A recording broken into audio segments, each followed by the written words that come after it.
اعوذ باللہ من الشیطان الرجیم بسم اللہ الرحمن الرحیم۔ اب اس کے بعد تیسرا حصہ وہاں تھا ولید بن مغیرہ سے متعلق، اور یہاں تیسرا حصہ جو ہے وہ متعلق ہے ابو جہل کے۔ ارایت الذی ینہا، کیا تم نے دیکھا اس شخص کو کہ جو روکتا ہے عبدا اذا صلی، ہمارے ایک بندے کو جبکہ وہ نماز پڑھتا ہے۔ یہ کچھ ظلم اور زیادتی ہوئی ہے دو مختلف مراحل پر۔ دو واقعات تو ہمیں ایسے ملتے ہیں کہ حضور کو نماز سے روکا گیا اور آپ کو ایذا پہنچائی گئی اور کوئی غیر معمولی واقعہ نہیں ہوا۔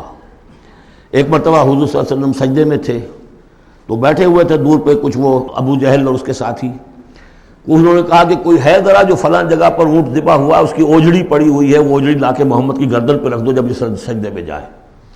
تو حضور سجدے میں گئے تو وہ اوجڑی لا کے، اونٹ کی اوجڑی بری ہوئی وہ لا کے رکھ دی، تو آپ سر نہیں اٹھا پا رہے تھے۔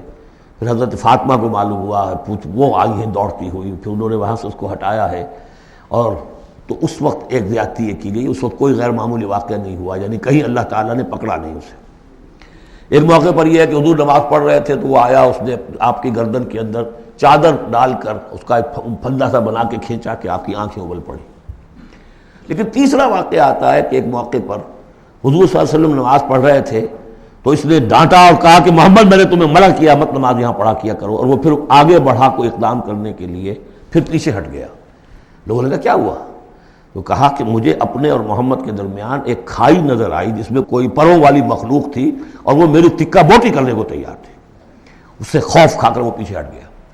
تو مجھے جہاں تک محسوس ہوتا ہے وہ یہ ہے کہ جب تک تو حضور کو ابو طالب کی پروٹیکشن حاصل تھی اس وقت تک کا معاملہ تو پہلے دو واقعات ہیں، لیکن پھر جب آپ آئے ہیں اور طائف سے واپس آئے ہیں اور اللہ تعالیٰ کی طرف سے خصوصی پروٹیکشن آپ کو ملی ہے، اس کے بعد کا واقعہ وہ ہے کہ جس کا کہ یہاں تذکرہ ہو رہا ہے۔ ارایت الذی ینہا، کیا تم نے دیکھا اس شخص کو جو روکتا ہے عبدن ہمارے ایک بندے کو اذا صلی، جبکہ وہ نماز پڑھتا ہے۔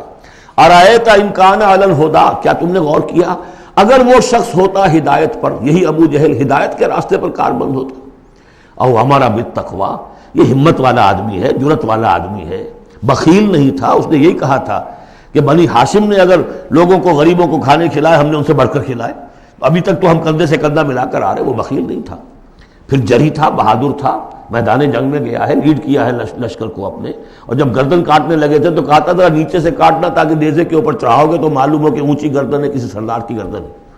تو یہ چیزیں اس کے اندر تھیں، مرد میدان تھا۔ لیکن یہ ہے کہ وہ جو صدق بالحسنی والے معاملے پہ آ کے مار کھا گئے۔ لیکن یہ کہ اگر یہی شخص ایمان لے آیا ہوتا، ہدایت پر ہوتا، تقویٰ کی تعلیم دیتا، تو آپ سمجھیے پھر کیا ہوتا، گویا کہ ایک اور عمر فاروق مل گیا ہوتا اس امت کو۔ بالکل ان کی شخصیتوں کے اندر بڑا پیرلل انداز ہے۔ حضرت عمر بھی لڑنے بھڑنے والے آدمی، کشتیاں کرنے والے آدمی، ادھر سے جا رہے ہیں اس کو دھکا دے رہے ہیں، اس مزاج کے آدمی تھے۔ لیکن یہ کہ بہرحال ان میں وہ چیز موجود تھی کہ بخل نہیں اور بزدلی نہیں۔ ان دو چیزوں کے بعد جو ہے پھر یہ کہ تصدیق بالحسنی کے لیے اللہ تعالیٰ نے ایک راستہ کھول دیا ان کے لیے، تو ان کے وہ عمر فاروق بن گئے، اس لیے کہ دعا کی تھی محمد رسول اللہ نے۔ ارایت ان کذب وتولی، کیا تم نے سوچا کہ اس نے جو جھٹلایا ہے اور منہ موڑ لیا ہے، الم یعلم بان اللہ یری، کیا یہ جانتا نہیں کہ اللہ دیکھ رہا ہے؟ کلا لئن لم ینتہ، ہرگز نہیں اگر یہ باز نہ آیا، لنسفعا بالناصیہ، ہم گھسیٹیں گے اس کی چوٹی کے بال پکڑ کر، ناصیۃ کاذبۃ خاطئہ، یہ پیشانی کہ جو خطا کار ہے، جھوٹی ہے۔ فلیدع نادیہ، تو بلا لے وہ اپنی پارٹی کے لوگوں کو، بلا لے اپنی مجلس کے لوگوں کو، ہم نشینوں کو، سندع الزبانیہ، ہم بلا لیں گے جہنم کے فرشتوں کو۔ کلا لا تطعہ واسجد واقترب، اے نبی آپ اس کی بات نہ مانیے، آپ سجدہ کیجئے اور اللہ سے قریب ہو جائیے۔ صدق اللہ العظیم۔